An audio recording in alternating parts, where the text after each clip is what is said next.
Great. Thank you, sir. All right. Where did we stop last time? Did we stop on, we stopped at corporate governance, right?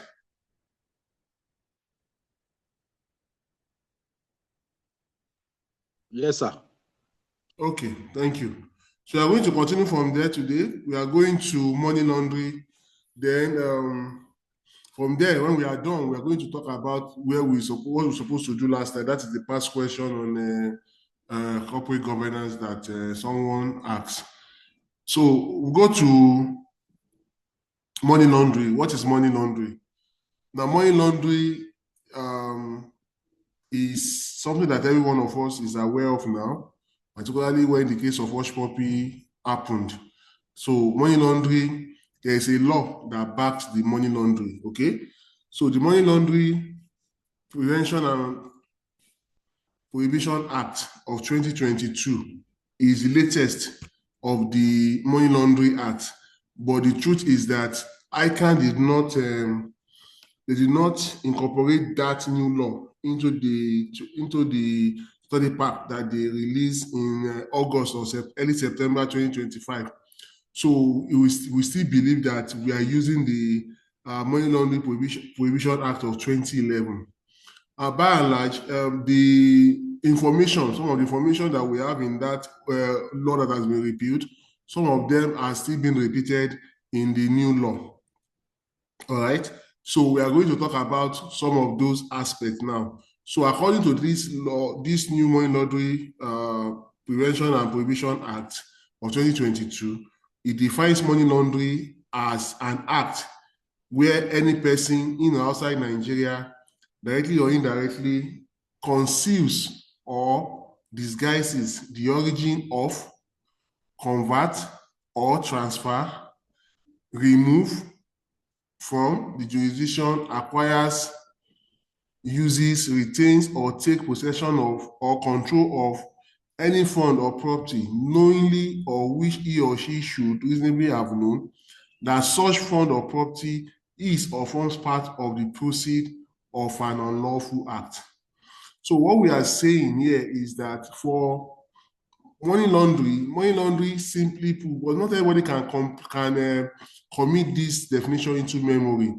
Okay, so simply put, you say money laundering is an act where an individual or an organization hides or disguises the source of their ill-gotten wealth as though the money is gotten from a bona fide source. So that is the paraphrase definition for money laundering, okay? Now, what you also need to note here is that when we talk about money laundering, it talks about getting involved in some unlawful act. And by the term unlawful act, what we mean is that things that are against the law, things that the law does not permit. A good example is Yahoo Plus. You know, Yahoo Plus has to do with causing bodily injury to a fellow human, cutting part of someone's body for rituals that we normally hear or read in the newspaper, okay, or on social media, is an example of money laundering. Hook up also is an example of money laundering because it has to do with what? It has to do with what? Sexual exploitation or sexual exploitation of children. Then other types of unlawful acts include organized criminal group, participation in organized criminal group, racketeering. Racketeering means is an act, is a deliberate act, is an intentional act that one involves in just to create artificial scarcity. We call it racketeering. You understand? So you have terrorism. I think that one is not new to every one of us now. We see that everywhere in some parts of Nigeria now. All right. We talk about terrorist financing. That one is also clear. We talk about smuggling of migrants. That one is also cleared, right? Then we have illicit trafficking in narcotic drugs or psychotropic substances. Okay, all those people that take loud, Cana, Colorado, all of those things, they are involved in what is called what? Money laundering, particularly if they are doing it on a large scale, that is, they farm some of these psychotropic substances or some of these narcotic drugs, they farm them. You know, there was a time that they destroyed some farm lands or farm crops in some parts of Nigeria where they were discovered to have planted cocaine or some of these weed. Okay, because in Nigeria, weed is illegal, but in some other countries, weed is legalized, but in Nigeria, it's not yet legalized, so it is not allowed. Okay, then getting involved in corruption, bribery, fraud, currency counterfeiting and piracy, tax fraud, and other criminal acts. So that means there is no limit to what you can term as what unlawful act, provided what that person does or what that person is doing is contrary to what is documented in the law. All right. So in that same law, we also have some discussions around some of the newly added sections in the law. One of it is the issue that has to do with what? Gambling. Okay, gambling in casino. Now, when they gamble in casino, what is a casino? Now, a casino is a place where people gathered, right? And when they gather, they get involved in some unlawful activities. Okay, we call it unlawful activities, but sometimes they do what some of those things they call betting, gambling, and the likes. So what the law expects is that when you have some of the when you partake, when you own such places, it is mandatory that you keep record of people that visit those places. You keep record of people that keep visit those places for at least 5 years. Okay. Also, the law also says that as an individual, when you are as an individual, when you are traveling out of the country and you own excess foreign currency to the tune of, let's say, 10,000 USD or 10,000 pounds, you're expected to disclose and let the immigration or the custom officer tell them that you have this X amount of money on you. If you don't tell them and they later got to know, it becomes a criminal act. And that's what you have in this law. All right. You have to declare all what your personal effects, all what you have in your luggage, in your jacket that is in excess of $10,000. You have to declare it at the point of departure. Failure to do so will become a criminal act. And this was demonstrated some years back when the former governor of Jigawa State, his two sons, wanted to travel to Dubai or so from Kano International Airport. They had excess of $10,000 on them each. And they thought that because their dad was the governor of the Jigawa State, immunity will extend to them. By and large, both of them were prosecuted, but I'm not sure they were later convicted. But that affected the political career of their dad. And that's why up to now, Sule Lamido is not as relevant in the Nigerian politics as he was that time. It was because of that case. Okay, so that's one aspect. Another aspect of and you also see that there have been stringent sanctions or stringent compliance with cashless policy all over Nigeria. You can see that the recent one was the one that the CBN regulation released, talking about limiting the amount a POS holder or POS agent can deal with in a day or in a month. You see all of that because they have seen that some smart Nigerians, right, they go through the POS agent to perpetrate what we call money laundering. And that's why there is a stringent improvement in the law that regulates the POS businesses in Nigeria. All right. Another aspect that you also need to note in this new law that I talked about is the fact that there's what we call small or small, SCUML, SCUML. The full meaning is special control unit against money laundering, special control unit against money laundering. I know some of us, you have come across this particular agency. The agency is under the EFCC. Okay, these are the people, these are the agents that go after people that they suspect to be perpetrating money laundering, particularly those that are into real estate, because they know that for you to go into real estate is big. It involves huge amount of capital. So they will want to know what the source of revenue, what other business are you involved in that you can generate huge amount of capital to finance your real estate business.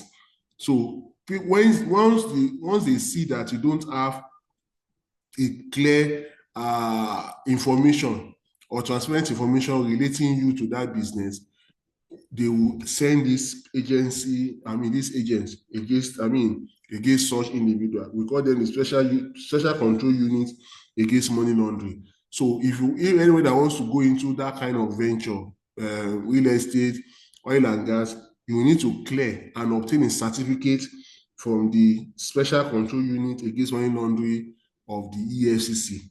Once they give this certificate, it shows that that businessman or that individual or that businesswoman or that woman has been cleared to continue with his or her business. That is, the business is legit. But prior to that, if you just start real estate business, the first thing that EFCC will first of all do is to seal up that area and ask you to visit their office. From there, they will now start investigation. And once such person is cleared, they can continue with whatever he wants to do. And also, you also see that Nigeria early this year, right? We got a news that Nigeria has been whitelisted from the Financial Action Task Force. That is some of these international compliance organization against money laundering, where before now has blacklisted the country as one of the perpetrators of money laundering in the world. So early this year, we got clearance that we have now been removed from that blacklist. So that means we are now clean. Okay, so we call that Financial Action Task Force. We have now been wiped clean. We are now clean. So we can now, that means our image has been redeemed in the international space. All right. Then other areas that we have in the law that we are discussing is one that has to do with anonymous or numbered accounts. Anonymous or numbered accounts. Now, this is an account that is operated in a bank, but the account is only known to few staff in the organization. It's only known to what? Few staff in the organization, all right, in the bank. So, and the person that the operator of that account operate that account using what? Code, number codes or symbols. There's a way they operate that account. Apparently, this account, I'm not sure it's in existence as we speak, but this is one of those accounts that existed during the military era, where we had some of the former head of state carted away some of, the Nigerian funds or the treasury. You will see that anytime from now, we are still going to receive some funds from Abacha loot, about 95 billion naira or so. They are going to refund it to Nigeria. They are going to return it to Nigeria. So it's part of those things. That was how the money left the country in those days. All right. So what they are saying here is that on no account should you operate an account in a bank that is only known to you and some few people or few individuals in the bank. Okay, few individuals in the what? In the bank. So there should be under no account should that happen. And if someone or individual is found to be perpetrating the anonymous or numbered account, such individual can, if found guilty, can go to jail for a term ranging from 7 years to 14 years imprisonment. Okay. Then also, it also affects the banks also, you see that some of us, there is a law now that you are conversant with some people who say that if you are not using an account any longer, what you should do is to do what? Is to close that account. After you have closed that account, you see that the bank will close the account, but they will not delete your information until after 5 years. Because what it means is that there could be future investigation that might trace the person or the individual to such account he or she has in that bank. So they will keep the record in that bank for another 5 years, after which the account details will be what? Will be deleted. But it's after 5 years. Okay. So that is another aspect of it. So these are some of the areas where the new law has sort of make it more stringent, okay, to tighten the cases of money laundering that could occur within the world, within the Nigeria, especially those that want to perpetrate money laundering activities.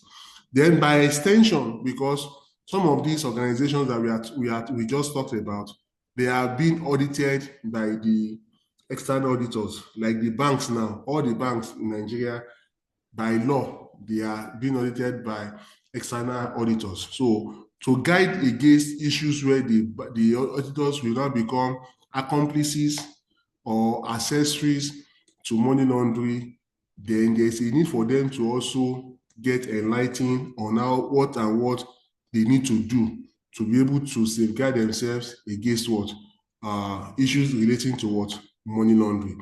So ICAN as an organization has held several symposia, webinars, trying to enlighten their members, that is the external auditors, chartered accountants, and the likes, on what they need to do to guide against what? To guide against money laundering. One of the things they said they should do is that for all the audit firms, there's a need for them to appoint a money laundering reporting officer. So that person works in the audit firm, but one of his main duties is to collate reports or information relating to from their client leading to incidences of money laundering, and such reports must be filed with the appropriate law enforcement agency, the FCC, the ICPC, Nigerian police, and other intelligence agencies. Okay.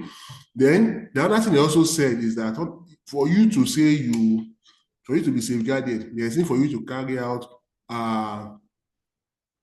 due diligence on your client. Okay, you need to carry out your due diligence. Know the source of your client's revenue. Know the promoters of your client's organization, so that you will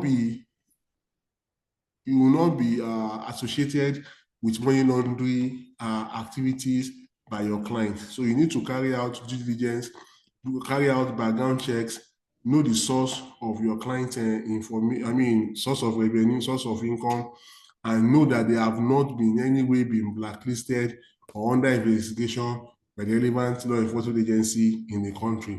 Thirdly, you need to also train your staff, that is the audit firm, on how to identify cases of money laundering. Okay, you need to train them on how to identify cases of what? Money laundering. What can lead to money laundering? How can it occur? What are signs that there are money laundering activities going on in this organization?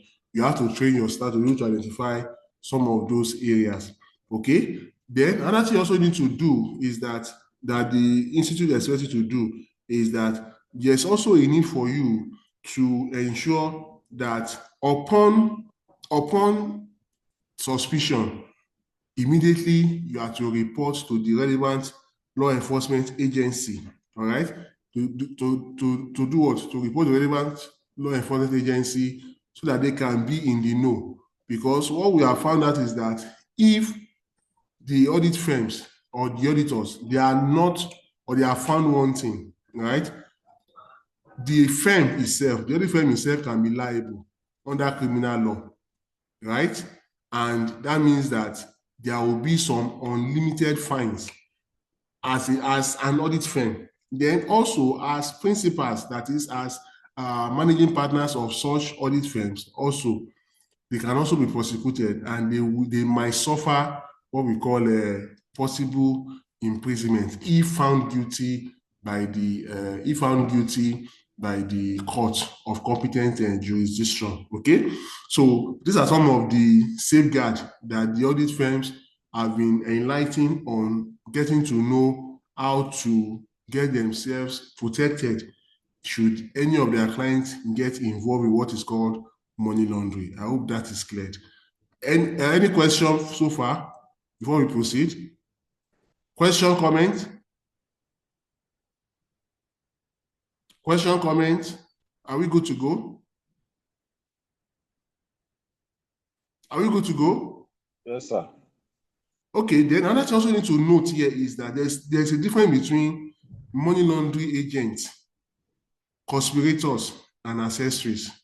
There's a difference between what? Money laundering agents, conspirators, and what? Accessories. So let's define what these terms, what they mean. Who is an agent?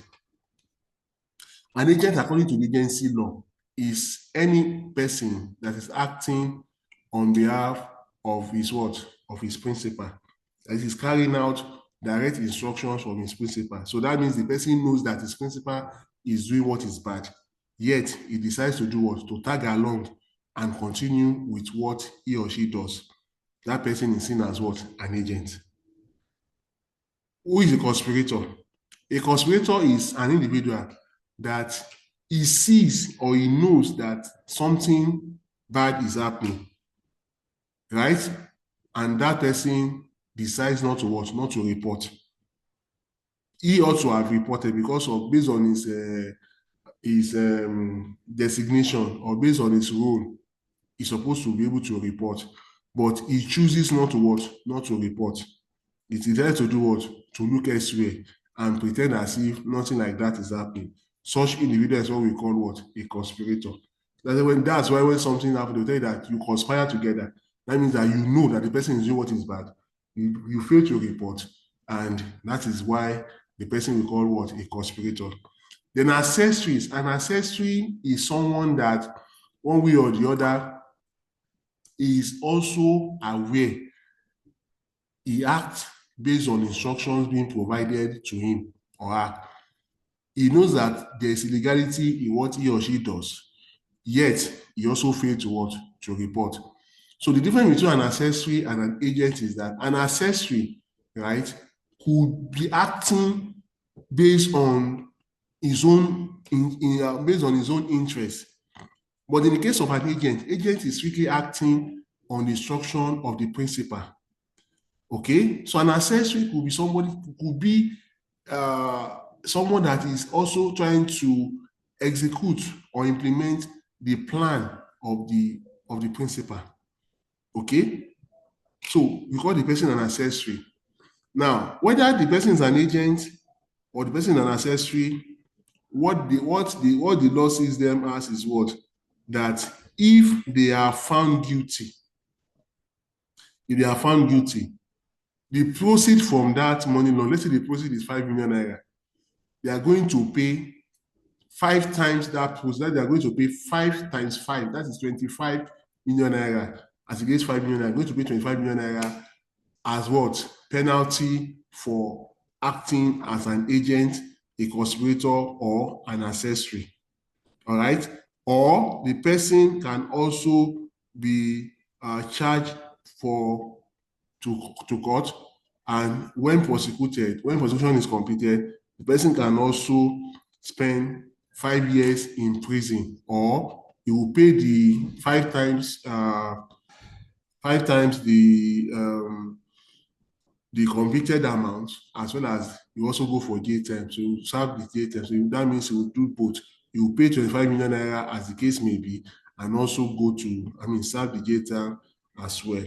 All right.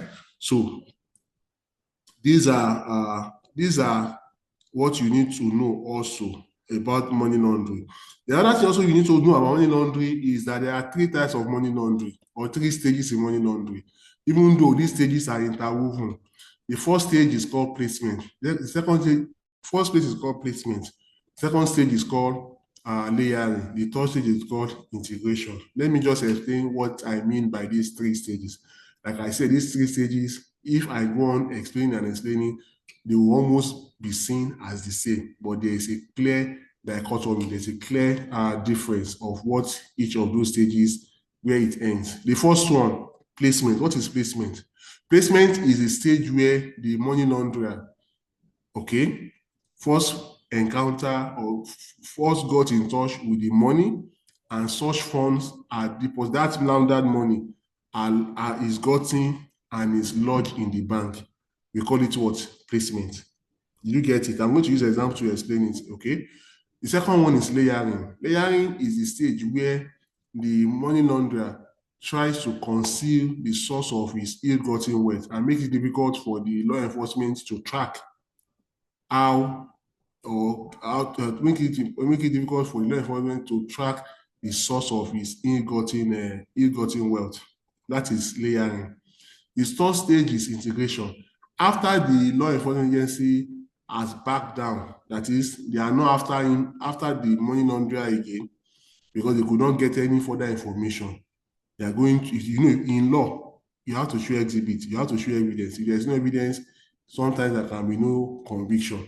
So where there are no evidence provided against the accused money launderer, it will be released. Okay, his account that was frozen will be what? Will also be what? Will also be unfrozen. Okay, when it's unfrozen, it means that it can start to what? To spend the money. That means the blood money or the illegal money has been transformed to legit money. So you can now start to spend. You can now start to do as open businesses, or start NGOs, or do one thing or the other, build hotels and the likes. Let me use an example now. Let me use an example. So there is a guy that is involved in money laundering. He uses his friend, that's Yahoo Plus. He killed his friend for money ritual. Okay? He killed his friend for money ritual. And the money he got from that killing of his friend, he got money and he lodged the money in the bank. That is an example of what? Placement. Okay? That's an example of what? Placement. The second stage is the police get to know. The family or the friends report to the police that their son or their brother has been missing for days or months. They investigated, and the guy was arrested, the account was frozen, and after investigation, they could not lay trace on any evidence that the guy was responsible. What did they do? So while they were doing that, the guy, the one that killed his friend, what did he do?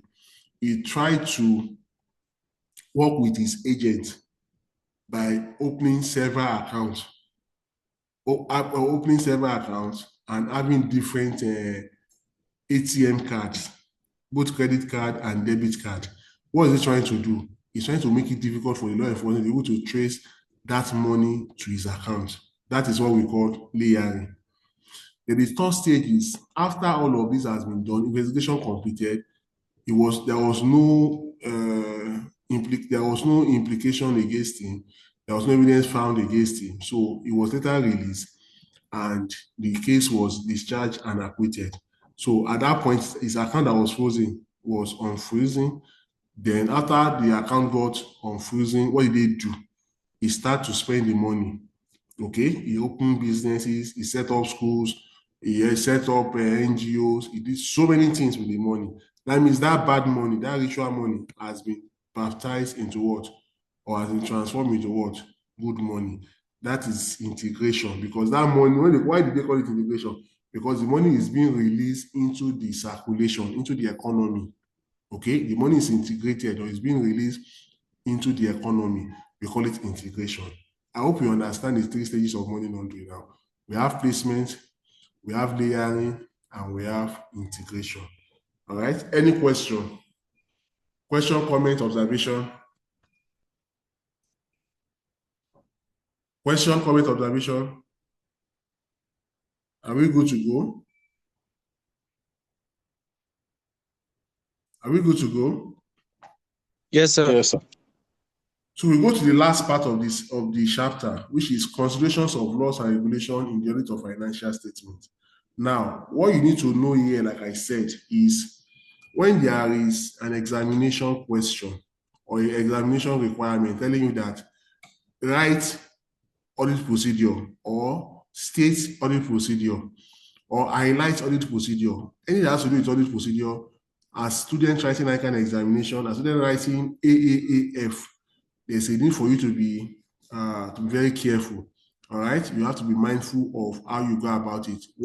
First you need to know is that when there's something is a procedure, that means it's a step-by-step guide on how things should be done. That makes auditing to be what? Scientific. Okay, why is this? Why is it scientific? If you have to go and carry out a test of glucose or test for starch, let's say for starch, if you test for starch in science, the end result will be what? Blue, black. The end result of that test, what you are going to get for you to ascertain that is a test for starch, the result will be what? A blue black color. What does that mean? That means if you follow the procedure, even if you are millions, if millions of people follow that same procedure, they are going to arrive at the what? At the same result, which is the blue-black color. And the same is applicable to in audit. So if you follow the procedure, you follow the guidelines, you're going to arrive at the same conclusion. Okay? Now, that's why I said that audit is what? Is prescriptive in nature. Prescriptive means step by step. So in an examination, sometimes you might have some audit procedures that are very, very lengthy. My advice to you is that if there are many, just learn maybe the first 5 or the first 7 of them. Let's say they are like 15. Learn the first 5 or the first 7 or the first 10 of them. Know how they are arranged accordingly. Ensure you understand the way they are arranged logically. If you can do that, then even if the mark is 20 marks, you're able to write 7, you're able to write 10. You might not be able to get 20 marks, but at least you are not going to get 0. But if the question is talking about audit procedure, now you know all the procedures, but you cannot arrange them in the order of occurrence, that is logically, sequentially. You just write them anyhow. The examiner is going to be very upset with such students and going to mark such students what? Down. Such students will be penalized. So those are some of the reasons why you finish your exam. Some people said, I wrote very well in the examination, but when the result came out, I got 10 over 100. These are some of the reasons. So if you don't state them in the order of occurrence or the way it's supposed to have been arranged, you just listed them haphazardly. The examiner is not going to manufacture anymore. It's not going to be pleased with such students. It's going to penalize such students. So the audit procedure, the take home is that know the step-by-step guide in audit procedure. That is number 1. Then 2, if you cannot remember everything, the one you can remember, make sure you can write them out orderly. Okay? So that is what you need to know about this.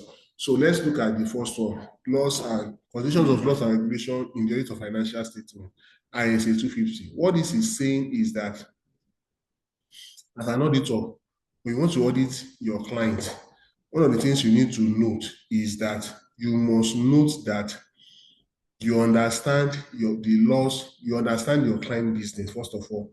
You must gain understanding of your client business. You must understand how your client business operates. Then that will inform you on the need for you to know the law that regulates your client business. Now, if you want to audit a bank, for instance, now, right? Auditing a bank requires certain level of what? Understanding. Number 1, a bank is first of all a company or an organization before it becomes a bank. That means that you are going to understand corporate law. When you talk about, you are going to understand corporate law, which is what CAMA 2020 has amended.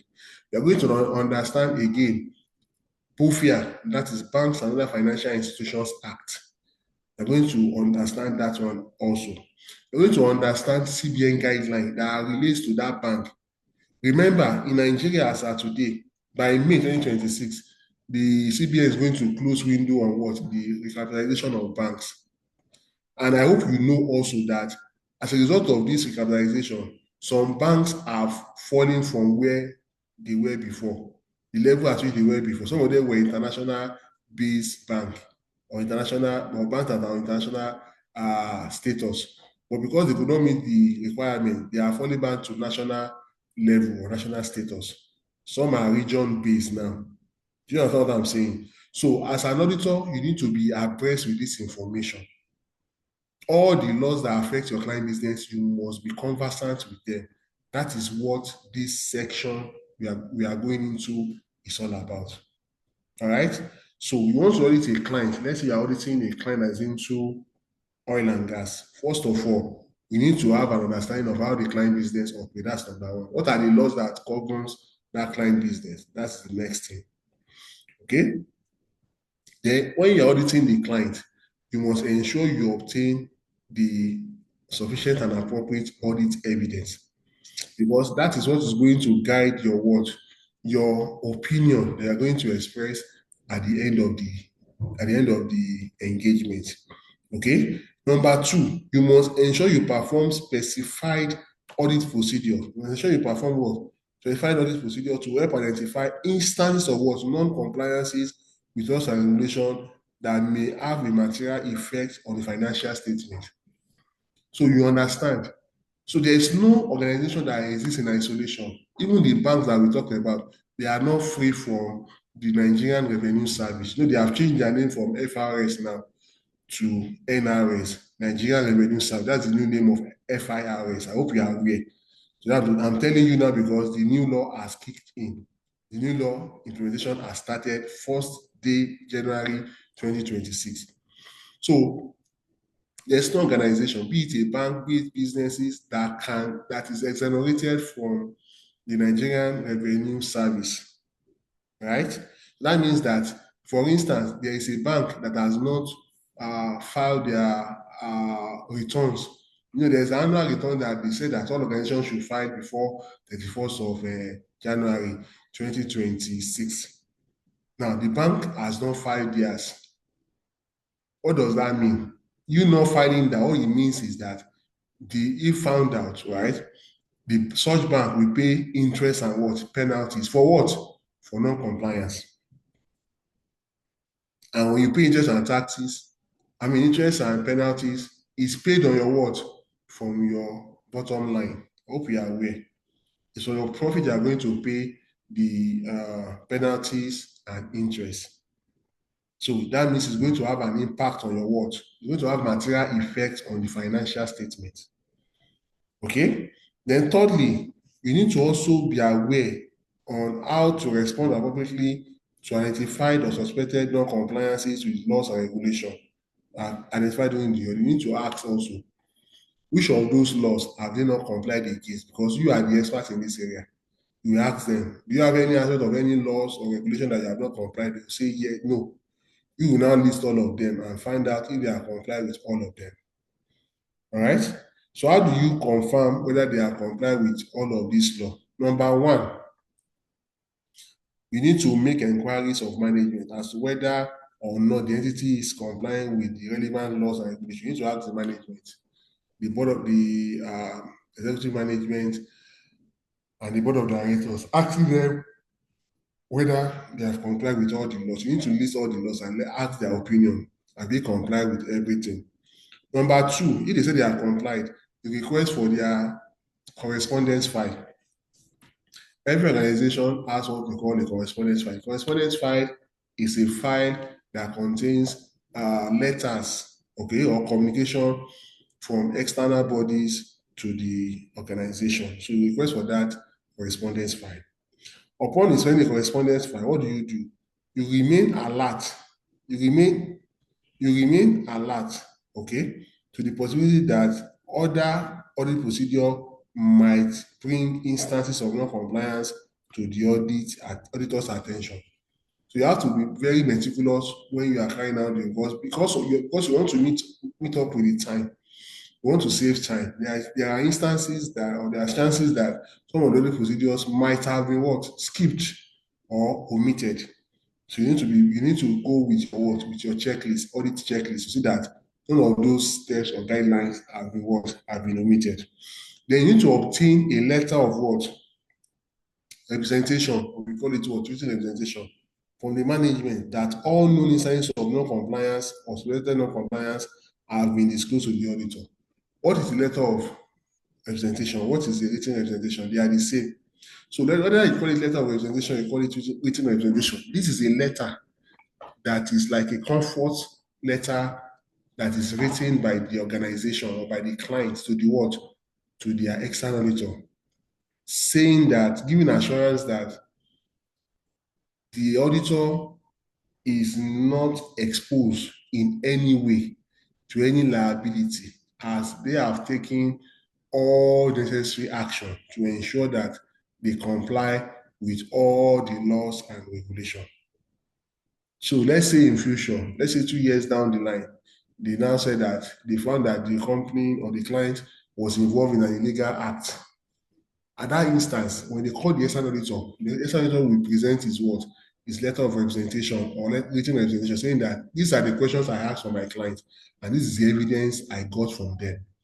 In that way, the external auditor will be what? Exonerated from what? From any prosecution, because that shows that he has acted in line with what? With the law. All right. Then again, the auditor will also need to document all identified or suspected instances of non-compliance and the result of discussion with management and other parties. So after he's done with the engagement, after he's done with the audit, and if he suspects any non-compliance, all of those non-compliance will be noted as observation, and is going to have that discussion with the what? With the management, expressing that they close out, they agree first of all, and they close out on those non-compliances. Okay, then the auditor will now ask them the implication if they don't do it. What are the, for instance, the one that has to do with the annual filing that the banks have not done as at today. That means they are going to pay interest for 5 days or 6 days now, or 6 days. Okay, for not complying. All right. So, and that means it's going to be deducted from their what? From their profit or from their bottom line. All right. Then action by the auditor in the event of non-compliance or suspected non-compliance by the client. So the auditor will expect that they comply, giving them after stating the implication of non-compliance. Okay. And the next is that if the auditor identifies or suspects material area of non-compliance by the company, that is, if the auditor insisted that they comply and the client says they acted otherwise, these are the things the auditor will need to do. Number one, he needs to obtain an understanding of the nature of the act and circumstances under which it has occurred. The auditor will want to know, have a discussion with the management. Why don't they want to comply with the law? You need to also ask them, okay? Then two, you need to also evaluate what is the effect, what is going to translate to in the financial, what is the financial implication of not complying with that law? That means their bottom line, their profit will become what? Will be affected eventually if they are what? If they are found to not have complied with necessary laws or applicable laws. All right. So with that, we are done with chapter 2. Any question, comment, observation, contribution before we proceed? Question, comment, observation, contribution?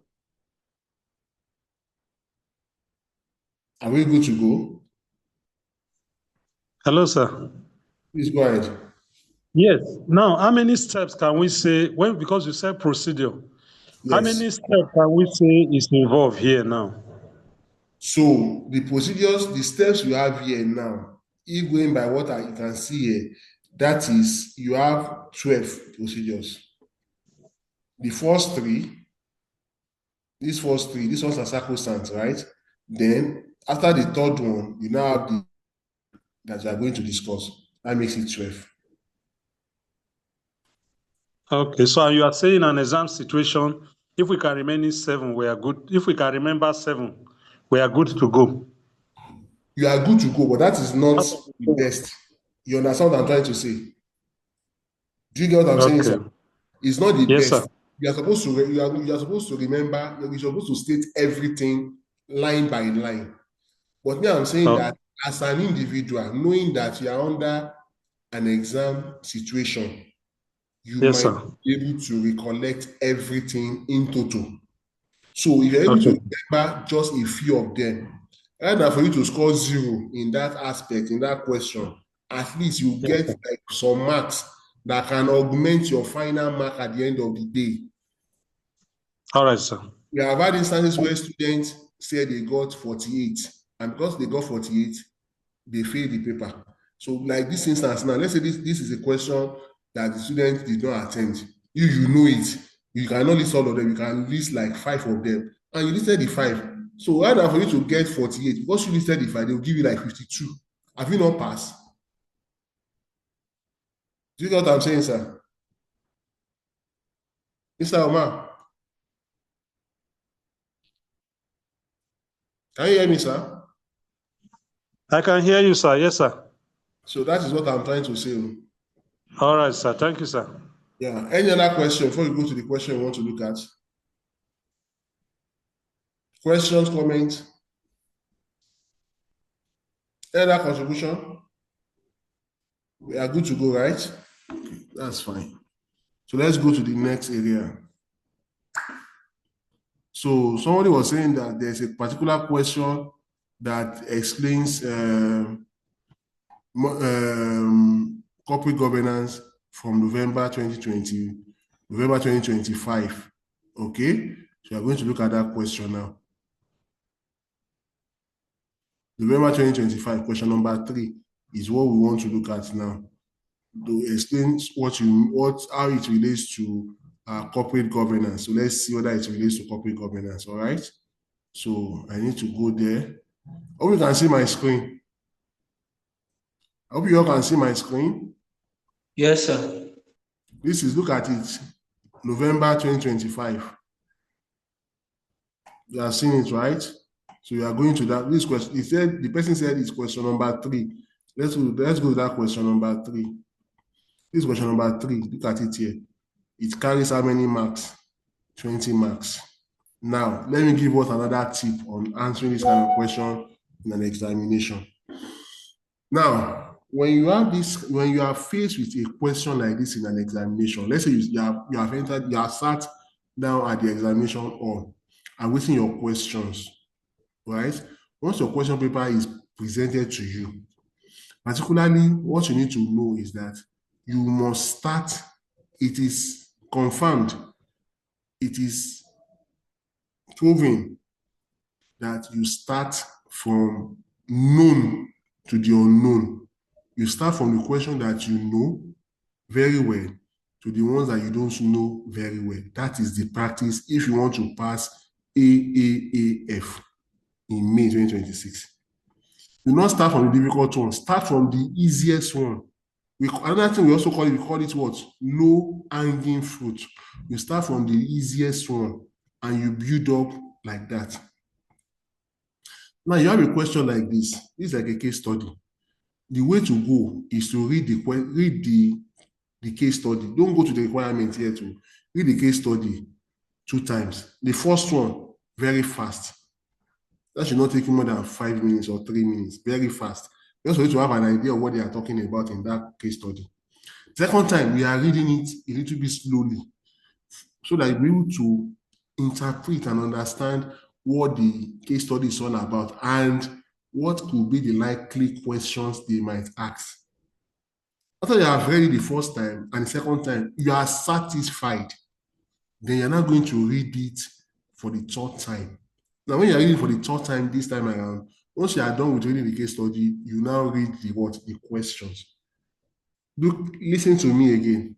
Do not read the questions before reading the case study. It's going to be suicidal. How will it be suicidal? If you look at the question before reading the case study, is that it makes your mind to become what? Myopic. It narrows your mind. Your eyes are just looking at the answers to the questions that you have just read. You don't want to gain understanding of what the case study is all about. Also, you're interested in what are the answers, where can I see the answers to where can I see the solutions to these questions that I just read. Your interest is not in the comprehension of that case study any longer. And that might be suicidal because sometimes some of those answers are even what? In fact, they are deduced. They are not written in black and white in the case study. But if you don't have the comprehension, how will you be able to deduce? It becomes what? Very, very what? Difficult. That's why I said that you read it first time under 3 minutes, second time, another 5 minutes. That is 8 minutes. Then third time, you're now reading it and reading the requirement. That's the question. Then I can guarantee if you use this method, the exam, and you're able to finish all these areas, all the topics, all the chapters, I can guarantee you are going to come out in flying colors in this paper. I'm telling you. You can also apply it to every other paper you are writing. You are going to come out excellently in your exam. So that's the logic. So because of time, I'm not going to use this logic here, but I've told you what to do in an exam situation. I'm going to read it once, and I'm going to attempt it now. All right. So the case study, the audit committee of a listed multinational manufacturing company consists of 5 non-executive directors, chaired by a retired banker. Other members include 2 accountants, 1 legal practitioner, 1 corporate governance expert. The committee meets quarterly and is responsible for overseeing financial reporting, internal control, risk management, and compliance, including tax-related risk. In 2024, the Federal Inland Revenue Service carried out a tax audit of one of the company's subsidiaries, alleging under declaration of taxable income through transfer pricing and what? Deferred misstatement. A review of the situation revealed that the external auditors, the external auditors raised concerns about inadequate documentation of intercompany transaction, but these were downplayed by the management. 2, the audit committee failed to challenge management or request detailed evidence of auditor management discussion on tax exposure. 3, when the tax audit findings were communicated, the audit committee did not convene an emergency meeting to address the risk. 4, the issue was only reported to those charged with governance after the IFRS took the company to court and it attracted the attention of the Financial Reporting Council of Nigeria on the basis of what? Possible breach of reporting standard, and the company had to restate its 2023 financial statement, recognizing what? 30 million tax liabilities and what? Penalties. Following shareholders' pressure, the chairman of the audit committee and a member resigned. In addition, the senators also resigned due to governance and disclosure issues, disclosure concerns. Required. Evaluate the roles of audit committee in this case and suggest possible post-crisis reform. Then discuss strategies to resolve the issues raised in the scenario. The question is what? 20 marks. Now, if you look at this question very well, if you look at it critically, if you have not read this requirement, there's every chances that you are going to say that you are going to look at the direction of what we just discussed, considerations of laws and regulation in the rate of financials. That would have been where that's where some of us would have written as how to go if you have not looked at the questions. Because if, like what I earlier said, is relatable to what this case study is all about, right? It's possible that you say, let's talk about considerations of laws and regulation in the rate of financial statement. But that's why I say that you also look at the what requirement. The requirement is that we should look at it from evaluating the role of audit committee in this case, and suggesting possible post-crisis reforms. And B, discuss strategies to resolve the issues raised in the scenario. So remember, we look at what? The rules of audit committee. I say the rules of audit committee are stated in what? CAMA 2020 as amended, and also in what? The Code of Corporate Governance, where you have the role of audit committee defined. I said it when in the last meeting, and it's contained in this your material. And I say that both of them, they are similar. If you know one, you can use it for the second one. Nobody's going to penalize you. They have similar interpretations. Okay, so with this, right, you're going to talk about the rules of the external auditor and the rules of the audit committee. What are they supposed to do? So then when we are done with that, we are going to look at the strategies. So, sir, if you had been in this class, if you had been in my class last diet, the person that said we should look at this question, if you had been in my class last diet, I'm very sure, even with this one I've done, with this, what I've just said today now, I can guarantee that, how many people are in this class now? About 10 people are in this class. I can guarantee that all the 10 people that are in this class, if this question were to come out in an examination, I can guarantee that they are going to write something down and they are going to pass very well, this particular question, because you have a better understanding of how to go about it now, if I'm not mistaken. Even before looking at the solution, you have a better understanding of how to go about it now. All right, so let's go to the how to go about it. Now, the way to go is that I need to explain to us that looking at the case study, or looking at the solution in the Pathfinder, sometimes the Pathfinder answers are not correct. I always say it and I'll keep emphasizing it. If you don't know it, then it becomes a major issue. But if you have read and understood all the chapters, you will agree with me that sometimes some of these answers are not correct. However, what you need to note is that when you're answering this question, that the way they are doing it in this Pathfinder now, is for you to understand the steps, how they arrange, how they organize the answer. The answer might not be correct, but presentation might be similar.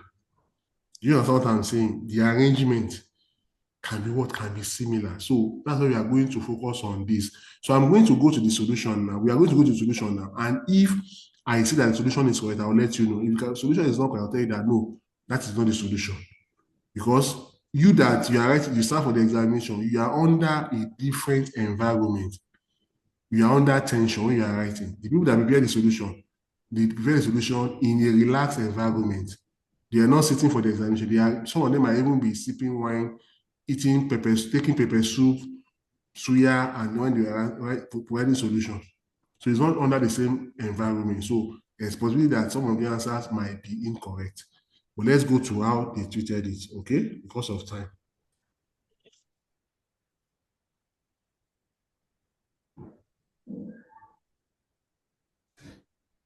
You will see that most of the things that we have discussed have already been captured there.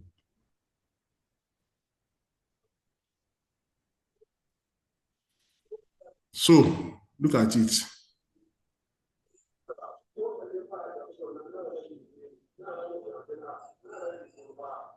This is it.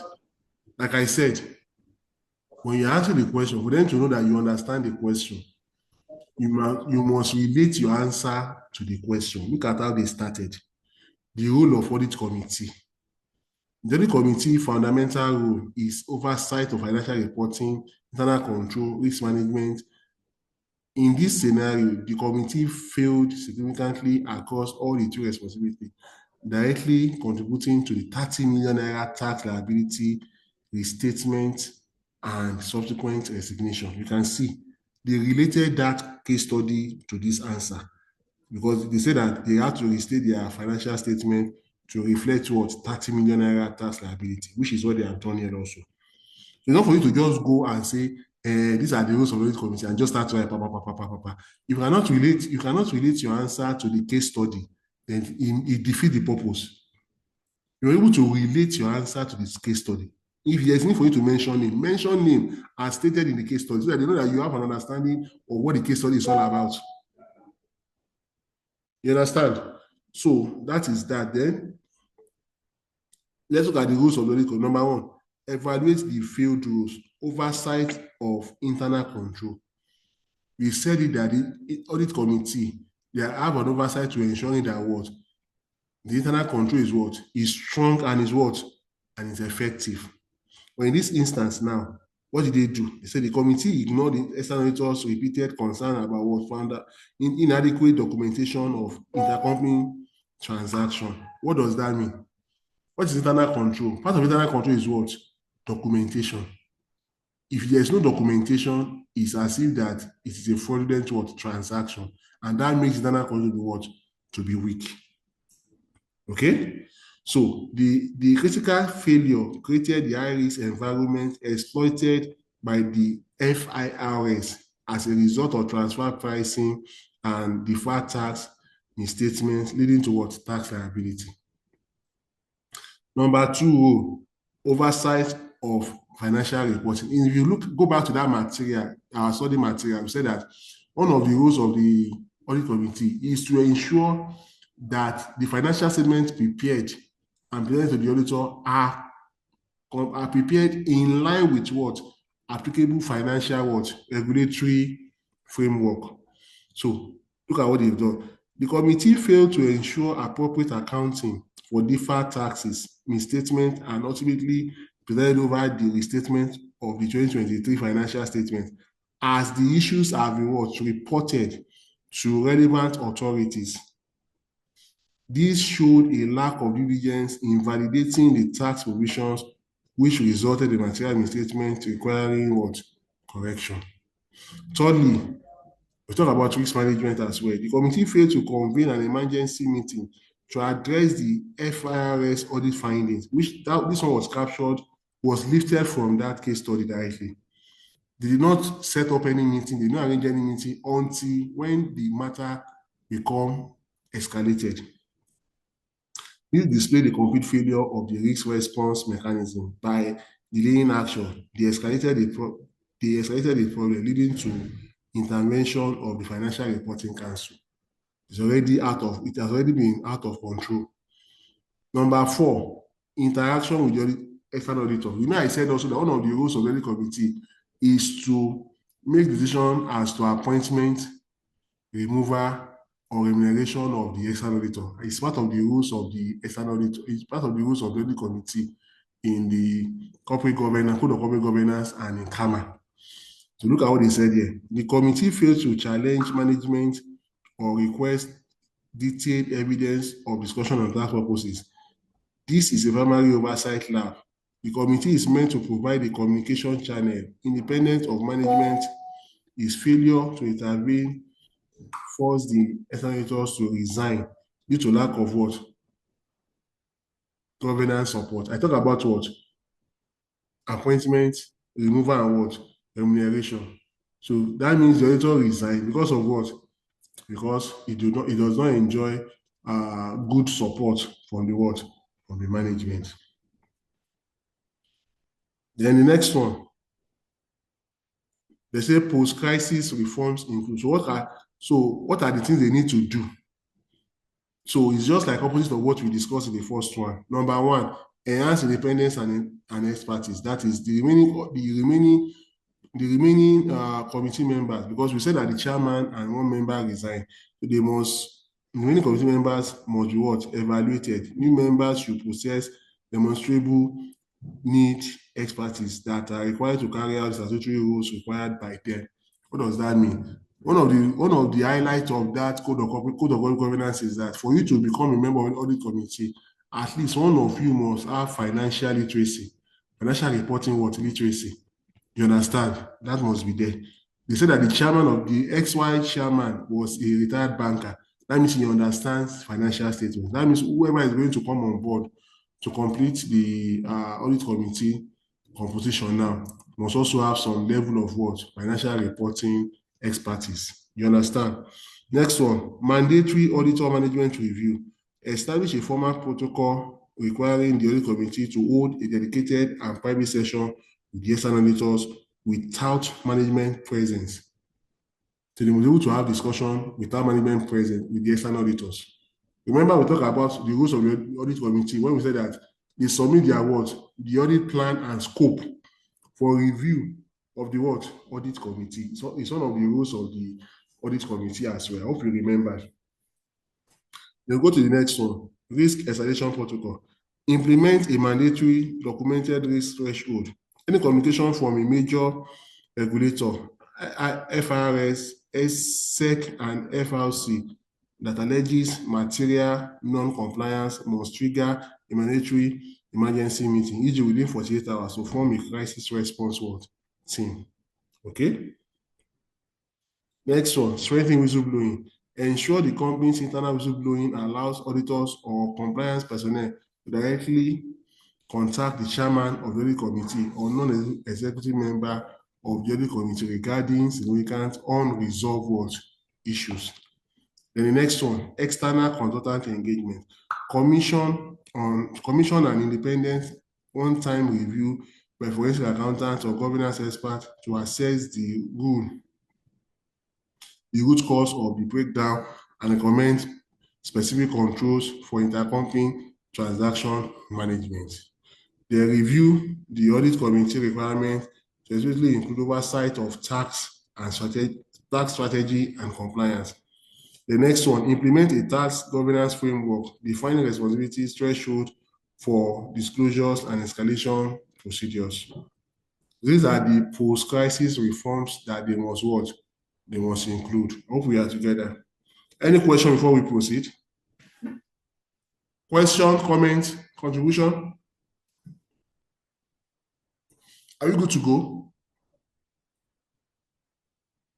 Are we good to go? Please respond. Oh. Are we good to go? Can we continue? Yes, sir. Yes, sir. Okay.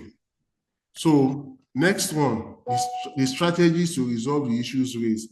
Immediate governance crisis. That is, the board must immediately appoint new independent auditors because that one has resigned. So they need to appoint new auditors to ensure compliance with listing requirements. Then new suitably qualified members must be appointed to the audit committee to restore the stakeholders' confidence. Then tax and tax transfer pricing disputes. Engage specialized tax consultant and forensic accountant to conduct an independent review of the subsidiary transfer pricing policy and documentation. This team will quantify the true liability, handle the negotiation with FRS, and prepare the necessary documentation for FRC compliance. Internal control remediation. The company must immediately invest in governance, risk, and compliance software and strengthen the financial control, the finance function to ensure that documentation of all intercompany transactions is rigorous and subject to strong review controls before financial reporting. All right. The next one, accountability and culture. The board must thoroughly investigate why management downplayed the auditor's concern and respect to refusal to take disciplinary action where necessary. The tone from the top must shift to prioritize compliance with ethical of reporting over short-term financial targets. The next one, restructuring of the composition of the audit committee. The committee should be restructured to be in line with the provisions of Council 2020 as amended, which stipulate that the membership of the committee should comprise of 3 members of shareholders and 2 non-executive directors. The proper documentation and evaluation of material weaknesses. In the system, every major observation by the senators should be well documented in the management letter and should be given to the company's management and those charged with governance, and feedback should be obtained by the auditor for proper resolution. Then lastly, the company should have policies on rotation of auditors and other professionals in order to align with the expected professional practice. So you can see that this question, if they should repeat it, and you will agree with me that with what we have discussed, even before we started looking at this question, you will have been able to attempt this question and possibly even get the maximum point from this question. All right. So the student that said we should repeat this question, I hope we've been able to do justice to this question, sir. Hello, sir. Can I'm you hear with me, you sir? now. Loud and Okay, clear, sir. yes, I was the one that brought up the question. All right, sir. I think we have. I only wanted to add one or two things to see whether it is, because this is having to do with a major breakdown of compliance issue.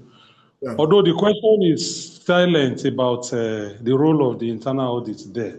Yes. I was going to ask that as part of the post-crisis reform, Yes, is it sir. not good to also include, because for me, I think the internal audit has failed here. Is it not going to be good to add that the company should reevaluate the internal audit function If you look and at the see case study, room for improvement? And then also, this question is having to do with failure on the part of the audit committee, which the external auditor should interface with whenever there is a compliance issue. yes. Now, it's not going to be good to also say that we should bring in the post-crisis reform, we should bring in an independent non-executive director. As you know, some of the independent non-executive directors, they don't have any allegiance to the company, and they tend to be very, very strong in their role. Because if the board had been meeting regularly and minutes of meeting were being circulated, there's no reason even where the audit committee failed. There's no reason where this will where the independent non-executive director will sidestep a major compliance issue like this. Those are the questions I wanted to add to the submission you have made. I'm happy that what I just said, you have just proven that you have understood better now how to answer this question. Now, first of all, the answers they provided here, they call it was suggested solutions. So that means that for me, they are non-exhaustive. You can add to it, right? Now, Yes, sir. one good point you can add to it, like you said, is because in the case study, they never mention of internal auditors. And you remember when I was saying something, I said that some of the answers to this case study, once you have gained comprehension, will become what? Will be inferred, will be deduced. Internal auditor was not mentioned in the case study, but you have deduced that internal audit has a role to play to ensure that the internal control is working effectively and efficiently. So that your answer is welcome on board. You can add it to what you have already. Number two, you talk about, what's the second one? That the independent non-executive director. good. An independent Now, thank you non-executive very much. director. Thank you very much. Now, if you look at the composition of the audit committee, it must be 3 shareholders and 2 independent directors, non-executive directors. Why are you bringing those independent non-executive directors in? Because they are neutral, okay? They are non-partisan. So when they talk, when their contribution will be what? Will be objective. So that is also another point you can add to this. I'm happy that you understand what I'm trying to say.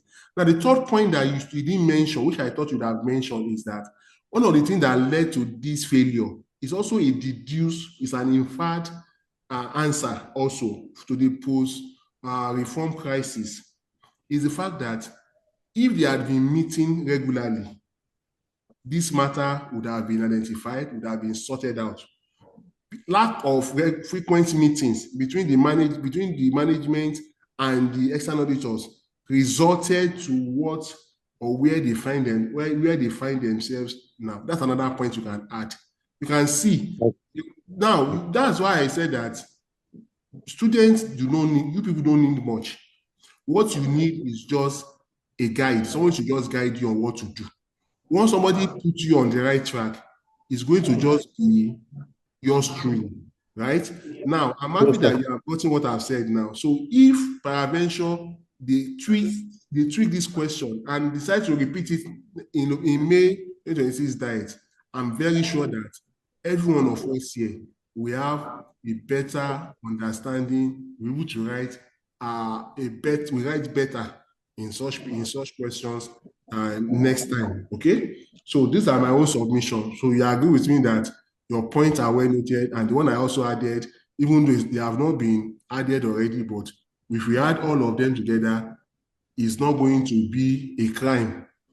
It's going to be what added advantage, because it is also included in some of their, where they say that if extra points will be added, will be awarded for ingenuity, because these are thinking outside outside the box. So it will be welcome. Thank you. Thank you, sir. All right. So any other question? We are good, right? So let's proceed. Let's go to chapter.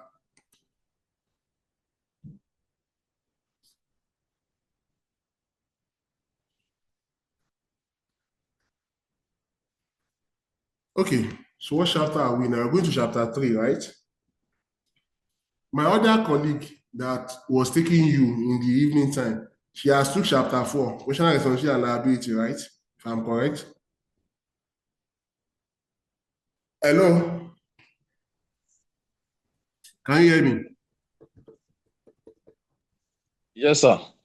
I said my other colleague that took you in the evening time, he has taken chapter 4, questionnaire responsibility and liability, right? Yes, she did. For Okay. our last class was internal audit. Good, no problem. So, Right. I'll be taking us on rule of professional conduct now. All right, that's chapter 3. She has not taken that one, right? Are you with me? No, sir, she hasn't taken it. She has not taken it. So we go to this one now. Rule of professional conduct. That's what we are going to start today. We are going to continue next time. We are going to start it today. I'm not sure we can finish it today. So let's start. Now, this is one aspect that is likely an examination question. And the reason why it's likely an examination question is that ICAN wants to know if their students understand the code of conduct of the institute. So they will want to test you. Ordinarily, this particular chapter should have been excluded and be explained during your induction, that you are now a member, these are the do's and don'ts of the institute. But they know that if they do that, most students will not take it with all seriousness. Okay? Even if they buy the code of conduct test handbook or whatever, they will not read it. They will dump it somewhere. Only a few people will read it and we implement it. So the best way for them to drive home this point, that student members will understand the code of conduct of the institute, is to put it in the syllabus. That when they examine you in this area, you will be forced to read it, you'll be forced to understand it. And by you understanding it, automatically you have understood the code of conduct of the institute.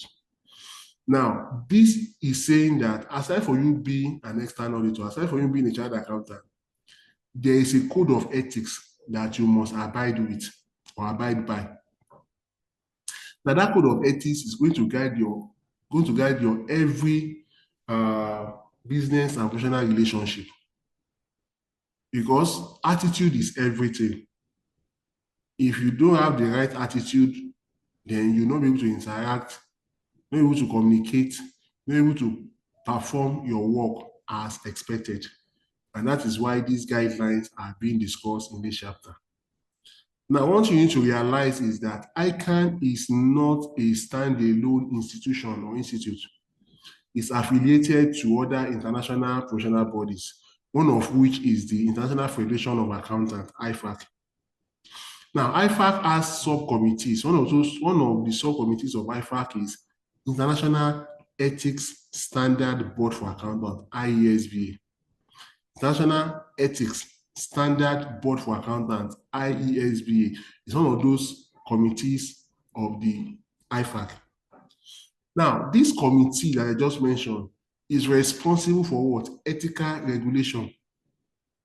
This committee is responsible for what? Ethical regulation. What does that mean? What it means is that anything that has to do with ethical guideline of professional accountants globally, it is this committee that IFAC will charge with that responsibility.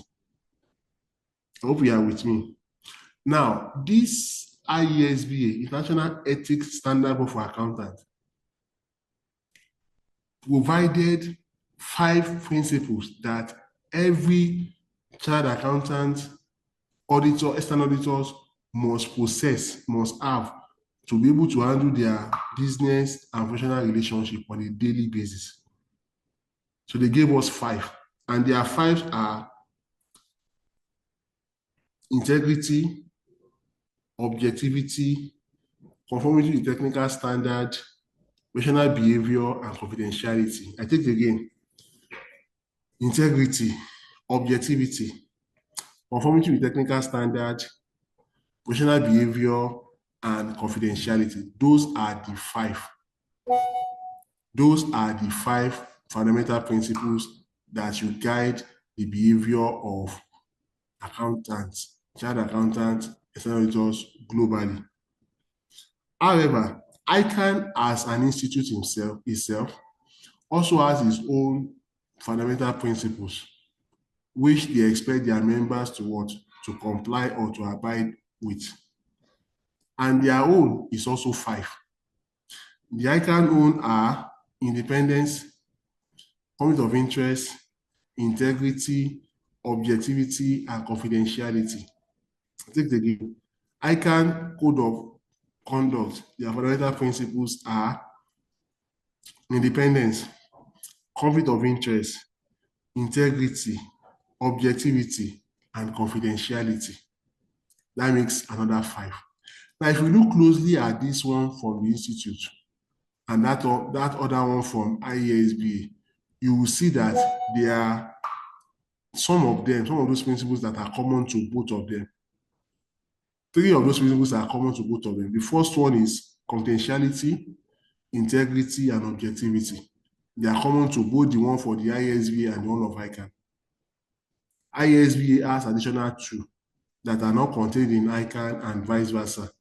So all in all, you have 7 and not 10. I hope you understand that analogy. You have 7 and not 10 because 3 of those fundamental principles are common. I hope it's clear. So with that understanding, we are going, why did I make this analogy? Now, in exam, I've seen instances where they raise question. They ask question that is, in line with IESBA, explain the fundamental principles. When they mention in line with IESBA, you should not make mention of the ones that have to do with ICAN. They say to just talk about the one that has to do with what? IESBA or IFAC. That is integrity, objectivity, conformity to technical standard, professional behavior, and confidentiality. That is 5 they are going to talk about. You should not talk about independence, you should not talk about conflict of interest, but it doesn't form part of what you have there. Okay? Now, there are also instances where they will talk about, in line with ICAN code of conduct, explain the 5 fundamental principles. Also, you shouldn't make reference to the one from the IESBA. Mention the 5 for the institute. And the 5 are independence, conflict of interest, integrity, objectivity, and confidentiality. Those are the 5. So you have to be mindful. Okay? You have to be very, very mindful when you see questions from this chapter, rule of professional conduct. Please try to understand the requirements of the examiner before you start to write. But where the question is silent, what are the fundamental principles that all chartered accountants should comply with? They don't make reference to IESBA, IFAC, or ICAN. You have to state all these 7 and explain them. I hope that is clear. So in no particular order, we are going to start looking at this one after the other, okay? In no particular order, we are going to start looking at these principles one after the other. The first one is called what? Independence. The first one is what? Independence. Now, independence is of 2 types, right? You have independence of mind and you have independence in what? In appearance. You have independence of mind and you have independence in what? In appearance, okay? What is independence? What is independence of mind? Now, independence of mind has to do with what? It's a state of mind that permits the provision of an opinion without being affected by influences that compromise professional judgment, allowing the individual to act with integrity and sense of objectivity and professional judgment. What this one is saying, in short, is that it has to do with what? It has to do with what? Being able to take decision, express your opinion, okay, without being what? Without any prejudice or bias. Without what? Any prejudice or what? Or bias. Okay, that's what we mean. That's what we mean by that. Okay. Hope we are together. Okay, I hope we are together. So let's go. So that is independence of mind. Independence in appearance is different from independence of mind. So independence in appearance is talking about the avoidance of facts and circumstances that are so significant and a reasonable and informed third party having knowledge of all relevant information, including any safeguard applied, will reasonably conclude a firm's or a member of the assurance team integrity, objectivity, optional scholarism have been compromised. What this one is saying that this is something that is glaring. Depends on the appearance has to do with what? Something that you can all see. And this person, the way, looking at his action, looking at his body language, this guy has what? Has compromised. Looking at his body language, looking at his action, you can see that this person, this auditor, this child accountant has been what? Has been compromised. His integrity has been what? Compromised. I hope you understand now the difference between the two. And that's the reason why you talk about the saying that for auditors, you have to be independent and be seen to be what? Independent. I think again, for external auditors, you have to be what? Independent and to be seen to be what? Independent. That is what they are referring to. Independence of mind, and independence in what? In appearance. I hope that explanation is clear before we proceed. Are we on the same page, class? Yes, sir. Okay, we'll go to the next one. Thank you. So before we go to the next one, let's try and look at ICAN rule on independence. Let's look at ICAN rule on what? Independence. What are the other things that when you talk about it, what does it mean? Now, all members are advised to discharge their duties with integrity and objectivity. A member should not allow his name to be associated with documents, report, or financial statement that is misleading or biased.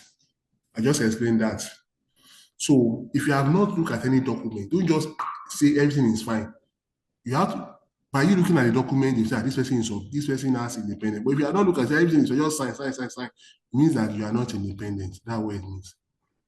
Okay, number two, auditors should not hold beneficial interest in the equity of client company. What that implies is that if you buy shares, if you have stake in your client business, what that implies is that your objectivity will not be sound, will have been compromised. You're not able to say the truth. Number three, you should not accept fee or amount which is independent of the success of the work of the assignment. If the auditor is saying that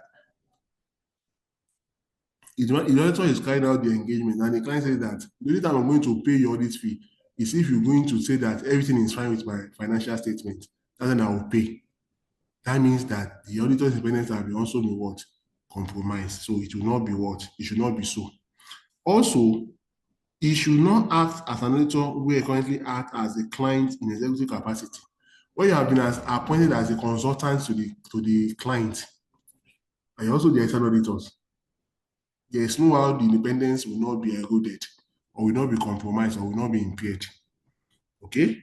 Then should not act for two opposing clients in the course of negotiation, settling of claims, unless he has been duly appointed under the process of the law as an arbitrator. That's also clear. You cannot be an arbitrator if you have not been, you cannot mediate between two people if you have not been appointed as the what? As the arbitrator. Because there's evidence that the independence will be what? Will be affected. Okay? Then he must not give or receive from the client a loan or financial guarantee unless the client is acting in another course of business and the terms are duly favorable to the auditor. What is ordinary course of business? That is what they do. Their stock in trade is what? Is to give loan. Example, banks. If the auditor that audits a bank goes to approach a bank and say, I need a loan. If the bank gives the loan, and currently you know that the interest on loan ranges between 35 to 45% now in Nigeria. So if they don't say that because you are auditor, you're going to give it to you at the rate of 15%, that means there is what? There is an understanding, there's a relationship that exists between the auditor and the bank management. So that means, in a way, his independence will become what? Impaired. You will not be able to say the truth. But if he says the truth, that the official rate is 35 to 45, we gave it to you at 15%, they're not supposed to be thanking us. It becomes an issue. You're not able to say the truth again. All right? I hope we are all together. The next one, he must not act as auditor for a company where he's acting as a receiver. Who is a receiver? An individual that has been appointed by the court, or an individual that has been appointed or selected by the creditor to realize the asset, or to realize the secured asset, to be able to settle their what? To be able to settle their what? To settle their money, or whatever, their credit, whatever they have given to the what? To the business. So the creditors will appoint an individual, he will sell the asset, he will sell the secured asset and be able to settle the what? The outstanding amount that is meant for the creditor. Okay, where is the receiver? He cannot act as the auditor, because independence will also be what? Be impaired. Okay. Also, he should not derive too great a proportion of his annual recurrent fee from a client or a group of connected clients. 25% regarded as being substantial. What that one is saying here is that if you have 4 clients now, and all the 4 clients, what you get from the 4 clients annually is 4 million naira. That means each of them is contributing 25% to the audit fee for the audit firm. Now, let's say one of those clients that contributes 25%, that is 1 million naira, right? If his business expanded and he goes to start to get to pay audit fee of 1.5 million, automatically what is contributing to the audit firm will no longer be 25%, it will be above what? 25%. Because that means it will be contributing around 27% or so.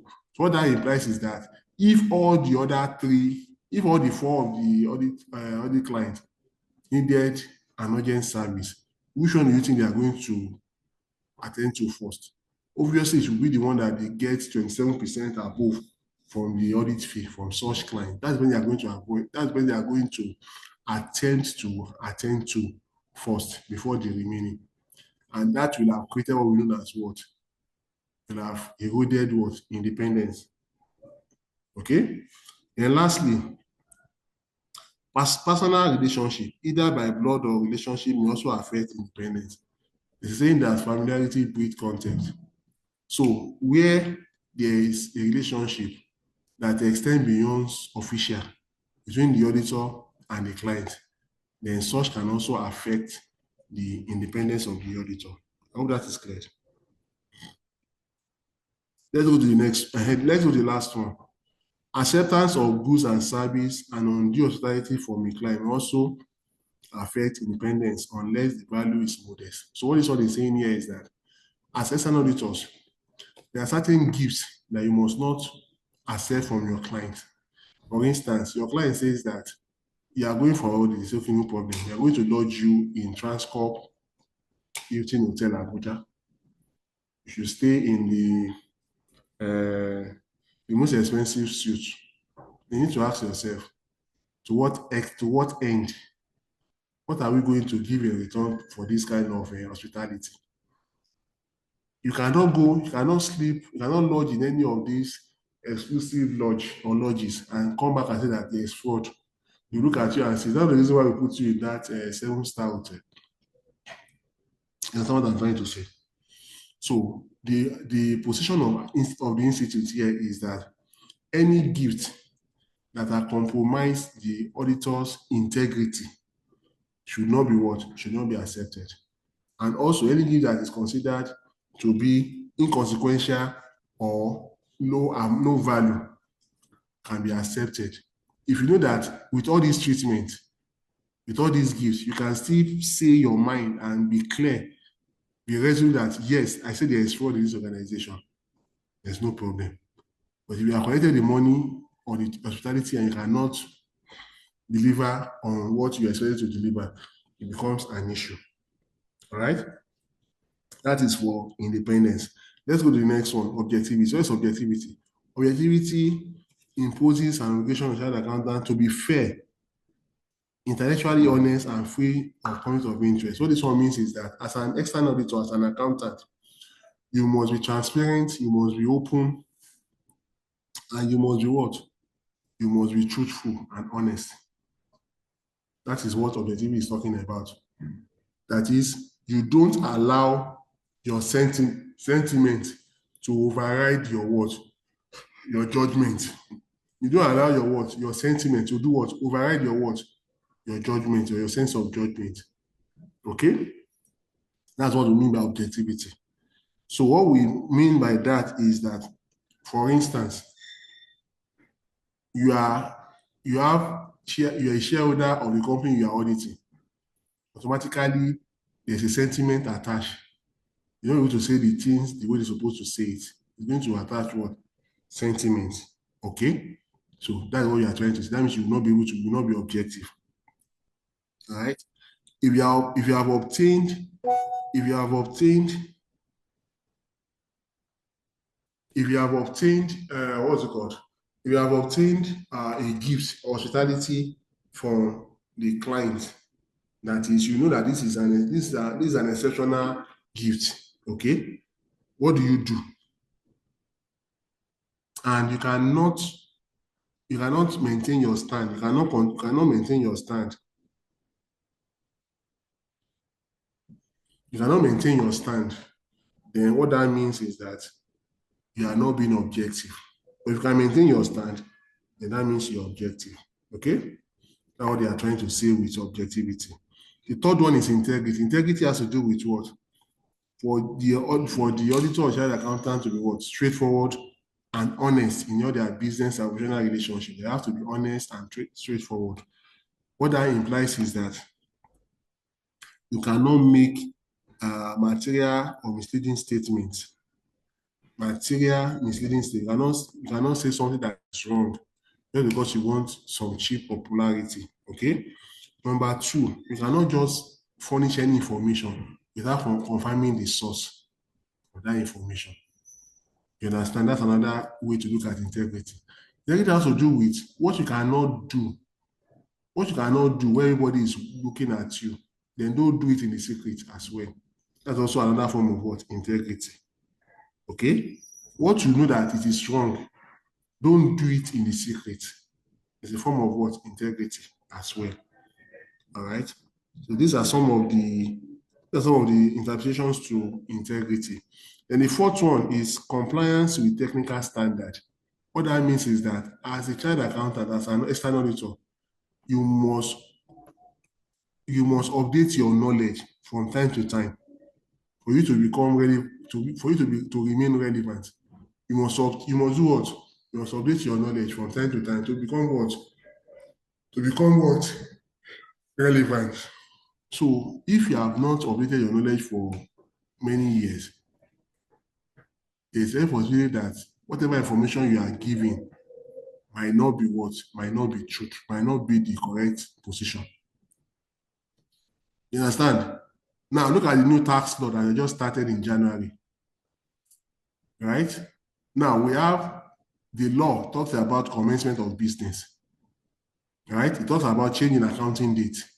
You agree with me that the rule now for the application of commencement of business or change of accounting date or cessation of business is not the same way that we've been doing it in 2023, 2024, 2020, 2019. It has changed completely from this law. So if you are not covered with this new tax law, and you are taking students in advanced tax or tax and fiscal policy at skills level, you are not aware there's a new tax law. You're only aware of the tax law that existed prior to this time, you see that what you are teaching the students will be what? Will be incorrect. So there's a need for you to do what? Constantly update your what? Your knowledge. That is what we are talking about under this compliance with technical standard. That is why the institute has set up a committee. I mean, they call it faculties that at least as an ICAN member, you must belong to at least one, but subject to a maximum of what? 3. The first one is audit and investigation and forensic accounting. That is a faculty. Another faculty, taxation and fiscal policy management. There's another faculty, insolvency and corporate engineering. There's another faculty, information technology and consultancy. There's another one, corporate finance management. And the last one, we have the public finance management. Each of these is to make you an expert in an area. These are the different branches of accounting. Okay? So this is if you attend to all of this, or you're a member of all of these committees, what it does for you is that it makes you become an expert. You become grounded. But when they're organizing their seminars, webinars, trainings, all of that is going to help to what? To update your knowledge in that area. All right. Then you have confidentiality. Confidentiality is talking about being able to keep information without divulging it. You are able to keep information without what? Divulging it, unless there's a need for you to divulge. That is what confidentiality means.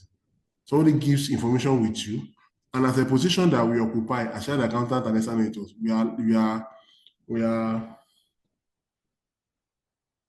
we are open to some privileged information.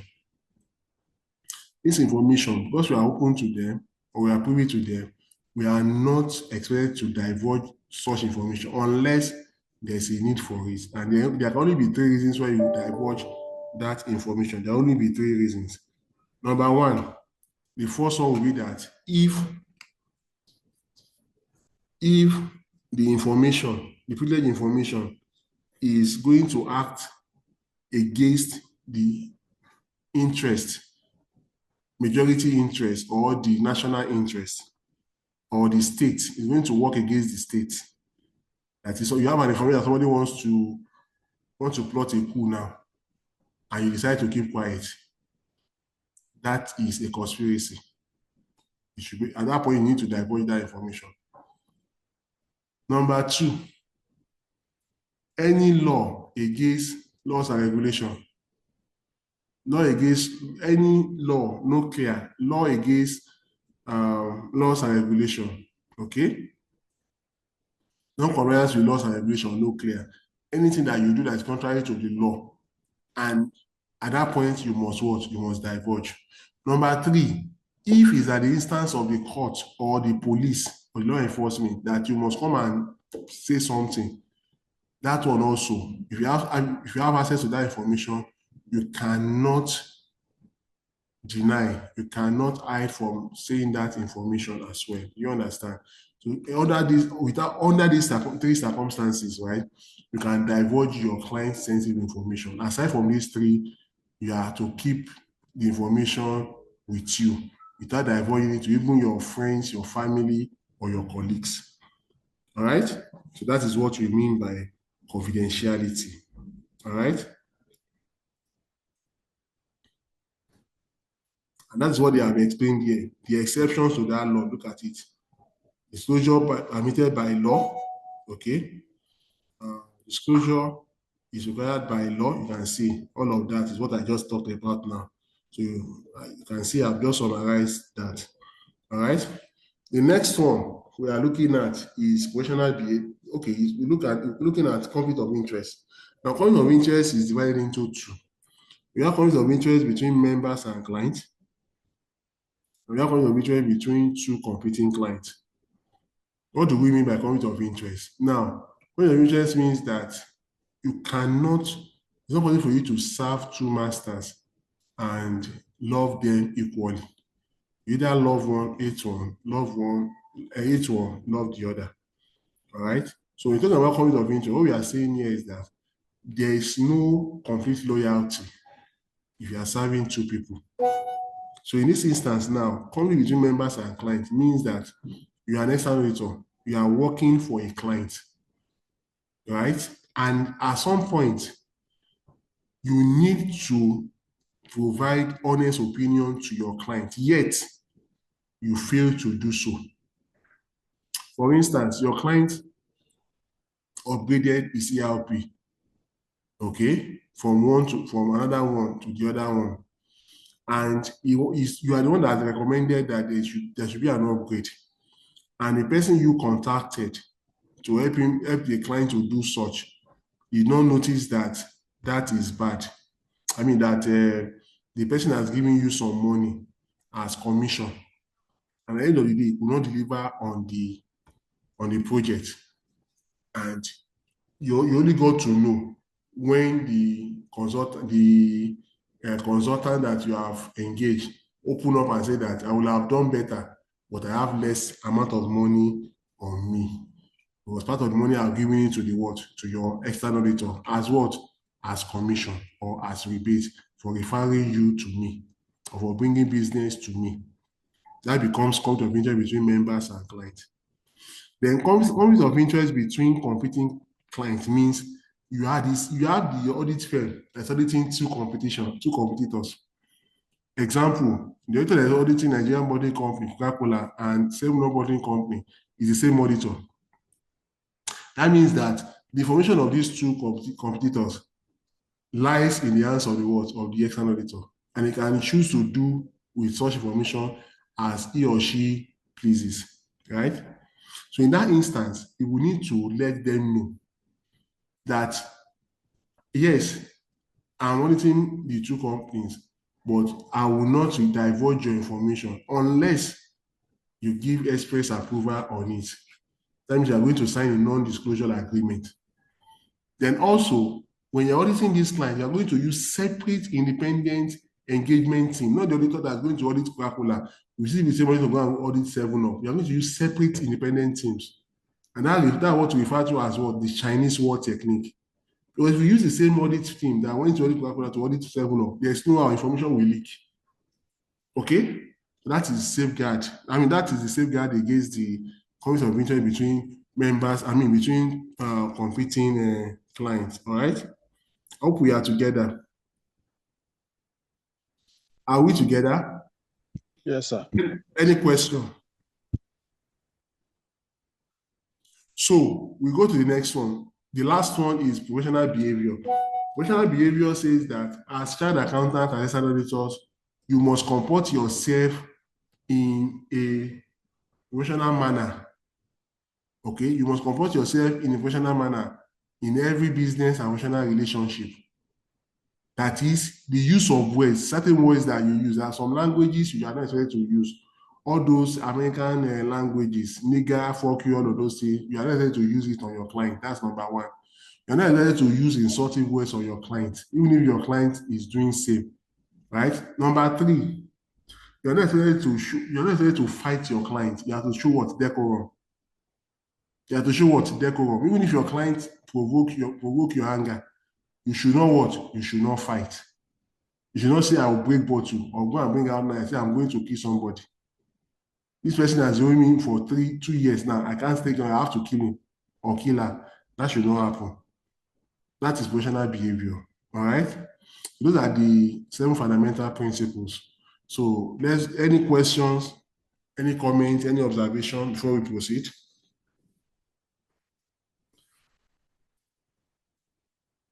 Are we good to go? Yes, sir. If we are good to go, we go to the next one. We just talk about the principles. Now, all the child accountants and examinators, they are aware of this principle. But there are times, there are factors or circumstances that prevent the compliance with these principles. And that takes us to what? Threats. That takes us to what? Threats. What are threats? Anything or circumstance that attempt to breach compliance with fundamental ethical principles are known as what? Threats. Okay? And there are 5 of them. Self-review threats, self-interest threats, intimidation threat, advocacy threat, and familiarity or trust threat. Those are the 5 threats that we have. All right.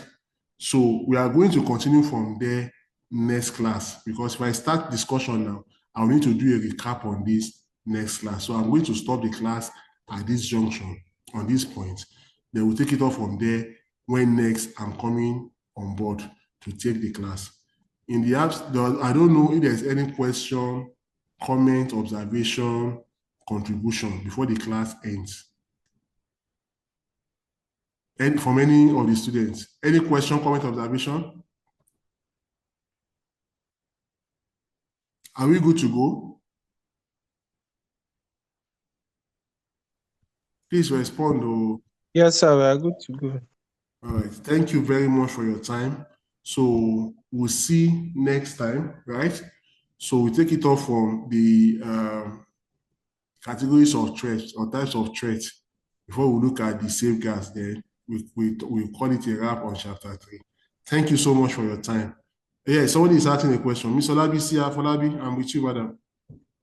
Yes, sir. Good morning. Good afternoon. Please, I just want to know how many chapters we've treated so far. This is like my first question, my first lecture with you. Oh, we are welcome, madam. So far, I think we have done like chapter 1, we've done chapter 2, we've done chapter 3, we are doing chapter 3 now. We have done chapter 4, we've done chapter 13. That is, they've done about 5 chapters now. Madam, we've done like 5 chapters out of 16. Okay, thank you, sir.